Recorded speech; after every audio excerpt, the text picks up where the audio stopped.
France Bleu Périgord, 100% sport. Et c'est le moment de retrouver un Xavier Dalmont bien entouré ce soir. Bonsoir Xavier. Bonsoir Lucas, bonsoir à tous. Johan Koval est notre invité. Il fait partie de ces sportifs de haut niveau qui ne savent pas vraiment de quoi demain sera fait, quelle compétition, à quelle date, comment vit-il ce confinement, comment s'entraîne-t-on dans ce contexte-là. Pour l'interroger, deux confrères de la presse écrite, Lionel Dagès de la Dordogne Libre et Raphaël Dubourg du journal Sud-Ouest, émission réalisée par Jean Lignerat jusqu'à 18h45. France Bleu Périgord, 100% sport, Xavier Dalmont. Et tout le monde est masqué, évidemment, dans ce studio. Bonsoir, Johan Koval. Bonsoir. Merci d'être avec nous. Oui, les questions vous concernant ne manquent pas et nous allons vous les poser ce soir. Merci d'avoir accepté notre invitation. Je salue Raphaël Dubourg du journal Sud-Ouest. Bonsoir. Bonsoir. Et bonsoir, Lionel Dagès de la Dordogne Libre. Tout va bien ? Ça va. Johan Koval, j'imagine que vous, le sport à la télévision... oui, non, je vous vois grimacer. On voit pas trop derrière le masque. Si, mais ça se voit quand même. Bon, je vous parle pas de l'équipe de France de foot, mais est-ce que ce sport que nous voyons comme ça à la télévision, des tribunes vides, même à la fin de l'été, le Tour de France avec des lignes d'arrivée où le public n'était pas nombreux comme d'habitude, ça vous inspire quoi ? Il y a de la tristesse, vous forcément, comprenez ? je trouve que ça dessert le sport. Je pense que les sportifs sont moins investis. On est, avant toute chose, les gens... Si on est sportif de niveau, c'est aussi qu'on aime bien briller, on est des showman entre guillemets, et c'est vrai que faire un show ou un concert devant personne, ça fait pas envie. Et là, c'est un petit peu pareil dans le sport. Je pense que, comme le disait Lionel tout à l'heure, jouer devant zéro public, un stade vide, c'est quand même assez catastrophique. Quand on fait une séance à l'entraînement, qu'on est tout seul ou qu'il y ait du monde, on voit forcément la différence. Et on parle là de l'entraînement. Donc en compétition, ça se retrouve là pour eux sur le terrain, et forcément l'envie, elle est décuplée avec un show, un public et une émotion qui est beaucoup plus grande quand il y a une belle ferveur dans un stade.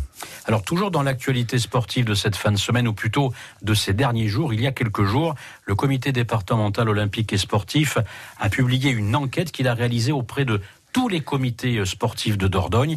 Et là, il y a un point qui a été fait entre les effectifs sur octobre 2019 et les effectifs aujourd'hui au mois d'octobre 2020, donc un an après. Et là, c'est la catastrophe. On se rend compte qu'il y a des comités qui sont en chute libre. On voit que le canoë-kayak est en grande souffrance. La natation... L'aïkido aussi. Oui, l'aïkido, la natation a presque perdu la moitié de ses licenciés. Il y a des choses surprenantes parce que le canoë-kayak, par rapport au risque sanitaire, on n'a pas l'impression que c'est quand même le sport le plus concerné. Les embarcations. Oui, voilà. Après, le risque d'être contaminé en touchant des objets est quand même assez exceptionnel. C'est plutôt rare.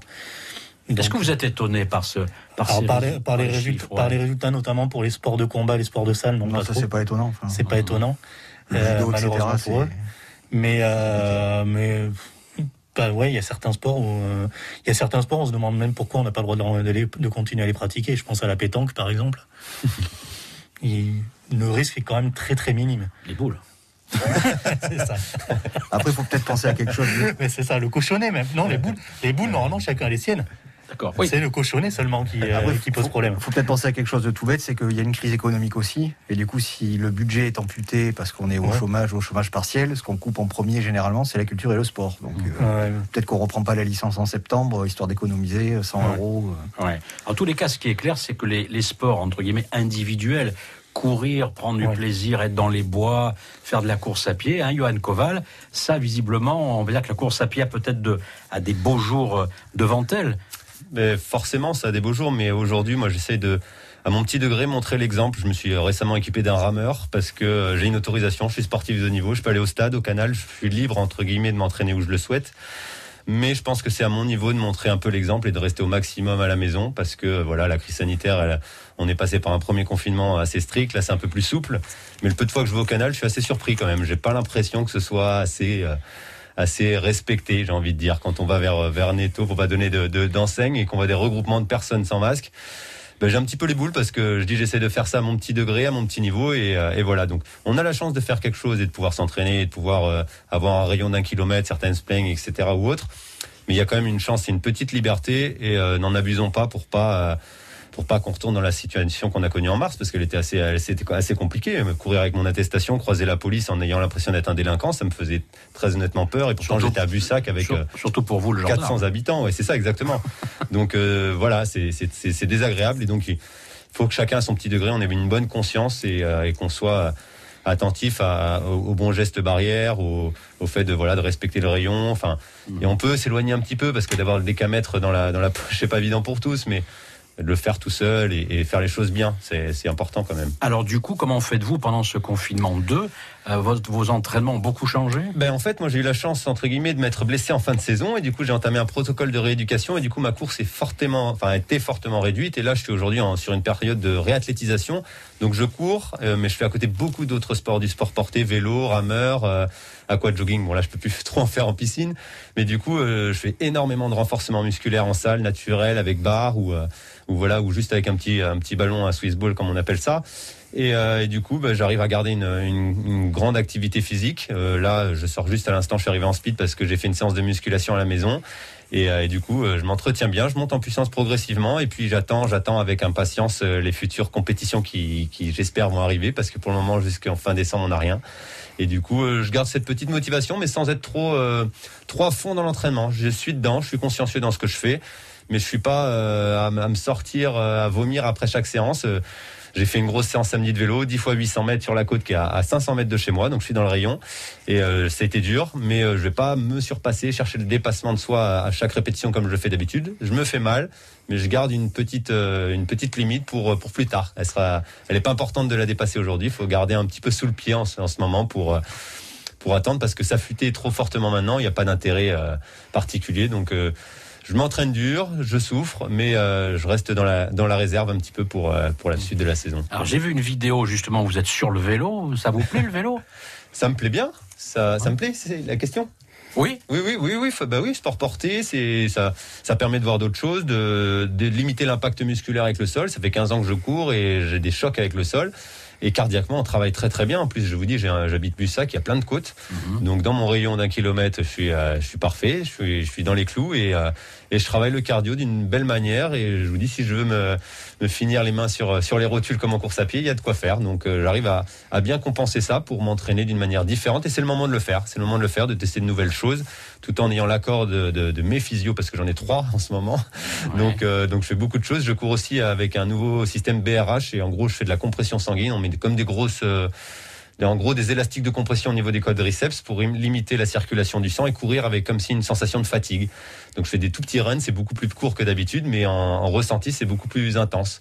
Donc voilà, je teste des choses et voilà, c'est le moment de le faire. Donc je prends plaisir, je m'entraîne d'une manière atypique et décalé, mais tout en m'entraînant, je garde le cardio, le physique. Et là, j'étais sous la barre de muscu, les 120 kilos en squat, je les ai soulevés comme d'habitude, donc tout va bien. Johan Koval est notre invité jusqu'à 18h45. Il répond aux questions de Sud-Ouest et de la Dordogne libre. Vous restez avec nous, on a beaucoup de questions encore à vous poser et on va bien sûr, dans quelques instants, parler un petit peu des Jeux Olympiques de Tokyo, en espérant qu'ils aient lieu, tout simplement. Johan Koval, cette tension sous le pied, vous en êtes où ? Cette blessure qui vous a un peu pourri ces dernières semaines. Du coup, je disais, c'est peut-être un mal pour un bien parce que ça me permet de retravailler différemment toute ma programmation, ma préparation, du coup de reprendre plus calmement, d'utiliser ce confinement dans le bon sens. Donc plutôt bien. J'harcèle ma kiné tous les jours au téléphone pour savoir si je peux courir un petit peu plus aujourd'hui, un petit peu plus vite demain, etc.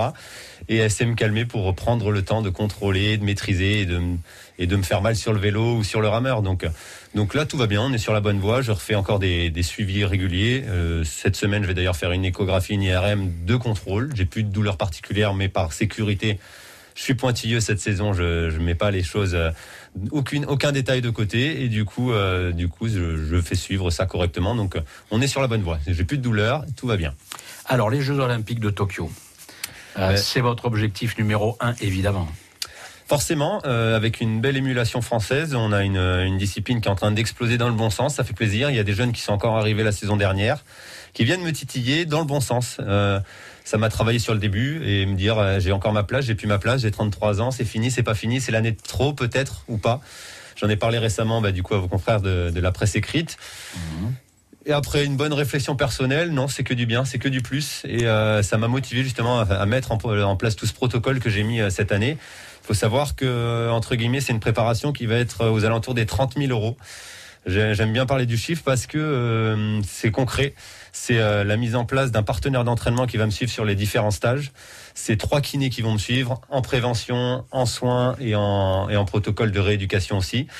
ostéopathe, sophrologue, donc tout un staff compétent avec qui j'ai déjà travaillé, qui vient vraiment encore se renforcer, être encore plus pointu cette saison.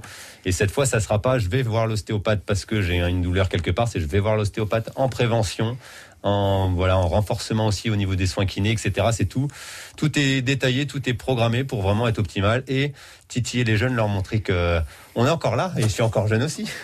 Vous pouvez aller chercher ces minima. Je suis capable d'aller chercher ces minima. Quand je vois la manière dont je termine la saison dernière, ça me met pas de doute à ce niveau-là. La petite appréhension que j'ai eue, je vous le dis, c'est plus par rapport à il y a du monde, ça commence à être un petit peu relevé. Est-ce que j'ai encore envie de cette confrontation ? C'était ça un peu les questions qui ont tourné dans ma tête, mais comme je disais, je le prends dans le bon sens. Il faut de l'émulation, il faut de la jeunesse qui arrive, il faut que je termine sur la grande porte, j'ai envie de dire, pas par la petite porte. Et du coup, en leur montrant que ça va me faire du bien et que je serai là pour les titiller dès les meetings, les championnats de France, et puis qu'il y en ait un ou deux qui passent au jeu avec moi, et puis après, je passerai la main pour moi passer sur marathon, comme je dis depuis longtemps. Mais en attendant, il me reste mes cartes à jouer, j'ai encore des atouts dans les mains et j'ai pas encore tout montré. Donc je pense que je peux m'exprimer de la plus belle des manières la saison prochaine, et à moi de le démontrer sur le terrain. De toute façon, les mots, c'est une chose, et l'action, elle sera concrète sur la piste, pointe au pied. Alors, les confrères de la presse écrite, Raphaël Dubourg du Journal Sud-Ouest et ensuite Lionel. Vous parlez de la jeunesse qui vous titille et de tout ce que vous avez mis en place avec vos kinés, etc.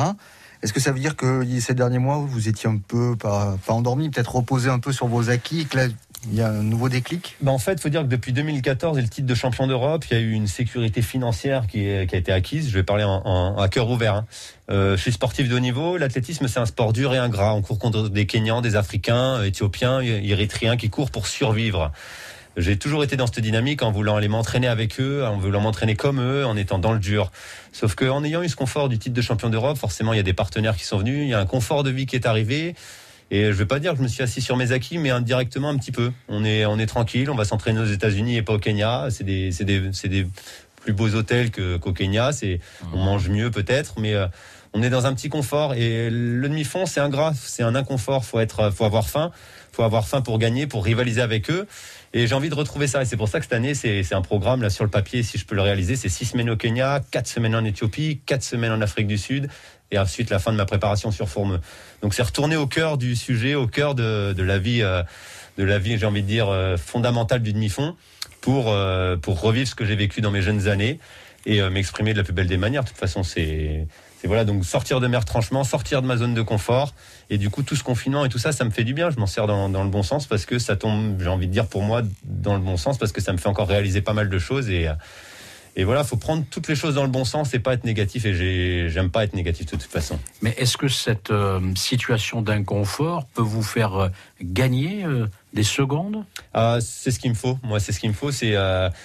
Je me suis entraîné. Je dis pas que depuis 2014, je m'entraîne plus bien. Ma plus grosse année pour moi, elle était en 2017. Malheureusement, je tombe en finale des mondiaux. Je prends une barrière sur 3000 mètres steeple à Londres.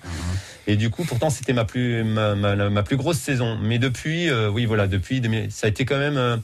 Je reste toujours sur ma faim un petit peu ces dernières années. Et là, j'ai pas envie de rester sur ma faim. Donc, l'inconfort, ça va me faire prendre conscience de tout ce que j'ai fait auparavant. Je revois mes plans d'entraînement de la manière dont j'ai travaillé. Il faut les regarder, les oublier, les adapter par rapport à mon âge. Et du coup, accepter de travailler différemment, mais de se remettre aussi dans un inconfort pour être bien avec moi-même. J'ai envie d'arriver sur la ligne de départ en sachant de comment je me suis préparé, de la manière dont j'ai fait les choses et de savoir que tout est carré et que j'ai rien à regretter à ce moment précis-là parce que toutes les cartes en main, j'ai tout ce qu'il faut pour exploiter mon potentiel du moment en fait.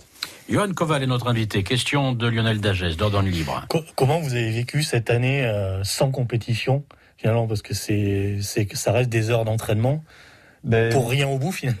C'est ça qui a été particulier. Alors ça a été compliqué. Il y a eu 3 coups de massue. La première, ça a été l'annulation des Jeux Olympiques. Ça a été en premier. On a maintenu les championnats d'Europe d'athlétisme, donc petit espoir en tête.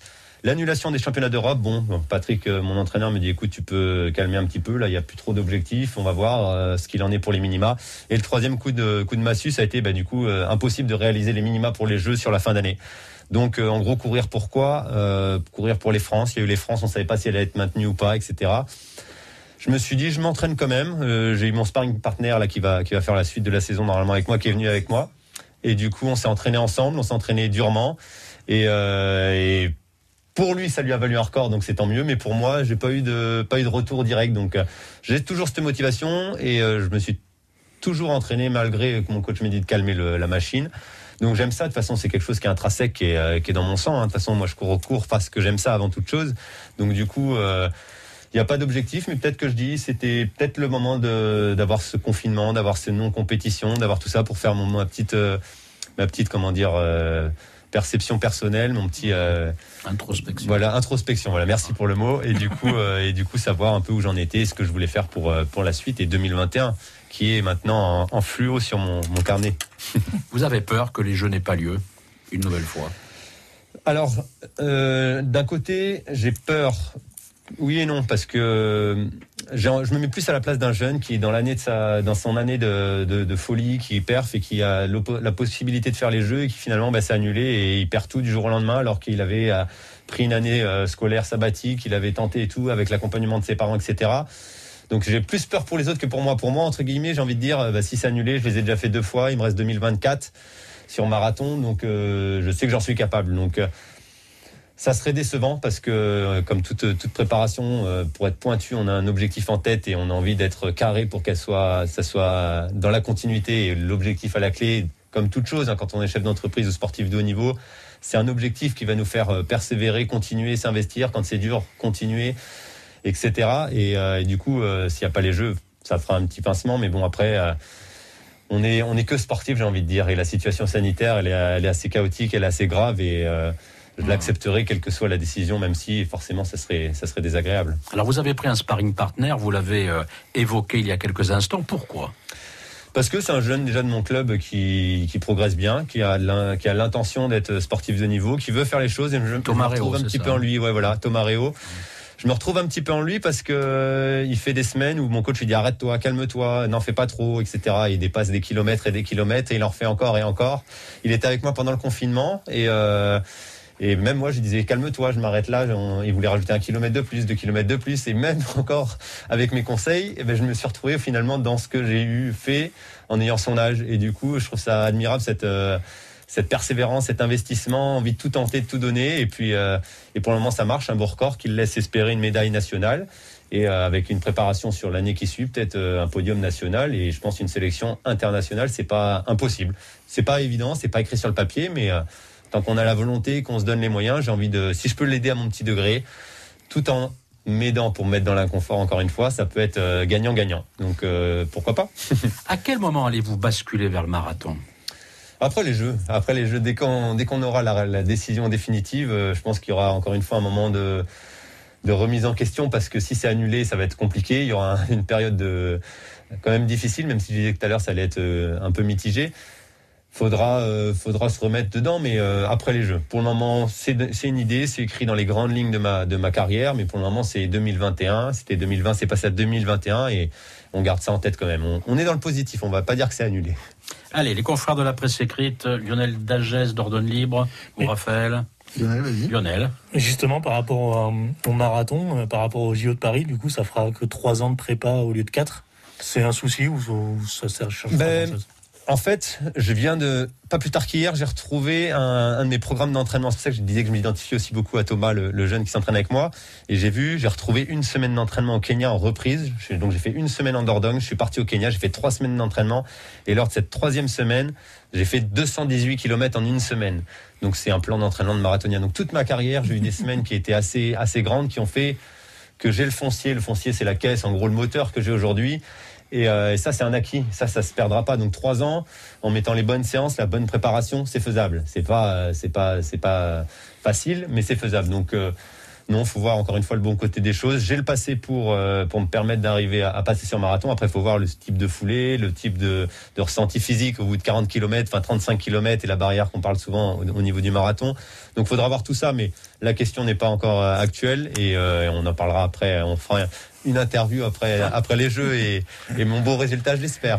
On vous le souhaite. Raphaël Dubourg, Sud-Ouest. Pourquoi le marathon et pas une autre distance? Le 10 000 par exemple? Parce que le marathon, c'est une des disciplines reines de l'athlétisme. J'ai envie de tester ça. C'était dans le demi-fond, le 1500 et le marathon. On m'a toujours demandé, dès tout jeune, quand j'ai dit que je faisais de l'athlétisme, même à 10 ans, hein, quel temps tu fais sur marathon? C'est la référence pour le tout public. Et du coup, ça m'intéresse. Ça m'intéresse parce que c'est mythique, et c'est tellement grandiose, je pense, de faire un marathon. Enfin, on en reparlera après mon premier, parce que je pense que ça laisse des traces aussi, mais j'ai envie de voir de la nouveauté, quelque chose d'assez grand, d'assez dur. Et vu que j'aime beaucoup travailler, ça me fait pas peur. Dans l'approche et dans la préparation, ça me fait pas peur. Après, la course en elle-même, aujourd'hui, me fait peur, mais on verra quand je serai dans le vif du sujet pour en reparler. Après, Johan, il y a quelqu'un qui peut vous conseiller sur marathon. Il est pas loin d'ici. Bernard? Bernard Faure, évidemment, qu'on salue, peut-être qu'il nous écoute, Johan Durand. Ah oui, forcément. On est en contact régulièrement. Ça, je sais, j'ai beaucoup de. Mais j'aime bien. De toute façon, je vais pas passer sur un marathon avec ma science infuse et avec Patrick. Et on va faire des erreurs dans la première, peut-être deuxième année, mais la troisième année, ce sera carré. On aura pris des conseils comme on a fait tout le long de ma carrière avec des gens spécialisés. Et adapté, on adaptera en fonction de mon ressenti et de ma pratique sportive. Ça a toujours été ça, notre entraînement. On adapte en fonction de nous-mêmes et pas faire un copier-coller de ce qui se fait ailleurs. Raphaël Dubourg. Et après Paris 2024. Après, je serai coach peut-être.